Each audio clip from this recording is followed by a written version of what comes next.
आज Doubtnut app download करें। Doubtnut पर अपने सभी गणित, रसायन विज्ञान, भौतिक विज्ञान और जीव विज्ञान के डाउट्स का करो सफाया। बस प्रश्न की फोटो खींचो, एक ही प्रश्न को क्रॉप करो और तुरंत वीडियो सोल्यूशन पाओ। अभी डाउनलोड करें। हेलो दोस्तों, आपका प्रश्न है परम शून्य पर एक पूर्ण रूपेण क्रिस्टलीय पदार्थ की निरपेक्ष एंट्रोपी शून्य होती है। तो चलिए दोस्तों इस प्रश्न को हल करते हैं। सबसे पहले दोस्तों हमें इस प्रश्न को हल करने के लिए समझना होगा कि परम शून्य क्या है। ठीक है, परम शून्य ताप दोस्तों वह ताप है जिस पर सभी प्रकार की जो आणविक गति, परमाणुविक गति, ठीक है, और किसी भी प्रकार के जो भी छोटे से छोटे कण होते हैं, ठीक है, उनकी सभी प्रकार की गति जो होती हैं वो रुक जाती हैं। तो परम शून्य ताप वह ताप है, यहाँ पे मैं लिख दे रहा हूँ, वह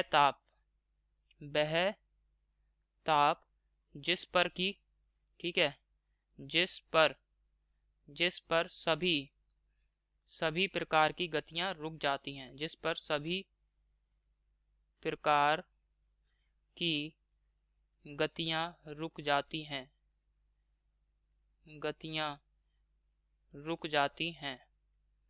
ठीक है। इस प्रकार की जो भी तापमान होता है दोस्तों, उसको हम क्या कहते हैं, परम शून्य ताप कहते हैं, रुक जाती हैं। ठीक है, वह ताप जिस पर की सभी प्रकार की गतियां जो होती हैं वो रुक जाती हैं, उसे हम क्या कहेंगे, परम शून्य ताप कहेंगे। ठीक है, और परम शून्य ताप दोस्तों क्या होता है, ये 0 केल्विन तापमान जो होता है, इसी को ही हम क्या कहते हैं, परम शून्य ताप कहते हैं।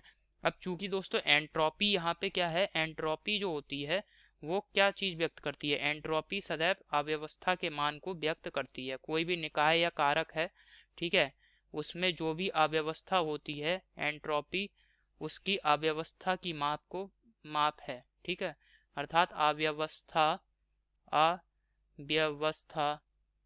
के मान को व्यक्त करती है, अव्यवस्था को व्यक्त करती है।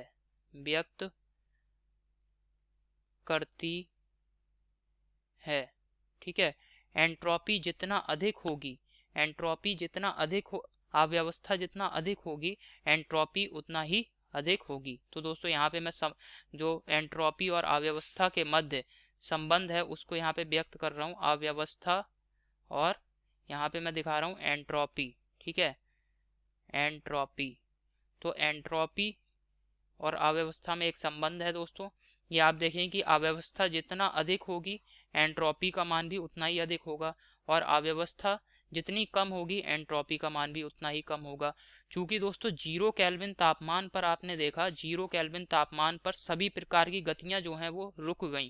ठीक है, और जब सभी प्रकार की गतियां किसी भी निकाय में रुक जाती हैं, सभी कणों की गतियां रुक गई, तो इसका मतलब है कि निकाय में अव्यवस्था का मान क्या हो गया, शून्य हो गया। अव्यवस्था, निकाय की जो अव्यवस्था है वो 0 केल्विन पर दोस्तों क्या हो जाएगी, अव्यवस्था शून्य हो जाएगी। इसी वजह से दोस्तों यहाँ पे जो निकाय है उसकी एंट्रोपी का मान भी क्या हो जाएगा, निकाय की एंट्रोपी का मान भी दोस्तों क्या हो जाएगा, शून्य हो जाएगा। ठीक है, क्यों, क्योंकि यहाँ पे अव्यवस्था शून्य हो गई, तो एंट्रोपी का मान भी शून्य हो जाएगा। अतः जो दिया गया कथन है दोस्तों ये बिल्कुल सही कथन है। यहाँ पे मैं लिख दे रहा हूँ, अतः जो कथन दिया गया है ये बिल्कुल सही है, कथन सत्य है। ठीक है, कथन सत्य है। 0 केल्विन ताप पर दोस्तों एंट्रोपी में जो भी परिवर्तन होता है वह शून्य हो जाएगा। ये बिल्कुल सही कथन है। तो आशा करता हूँ आपको समझ में आया होगा। धन्यवाद। कक्षा 6 से 12वीं से लेकर नीट, IIT, JEE वो एडवांस के लेवल तक 1 करोड़ से ज्यादा छात्रों का भरोसा। आज ही डाउनलोड करें डाउटनेट ऐप या व्हाट्सएप करें अपने सारे डाउट्स 8400 400 400 पर।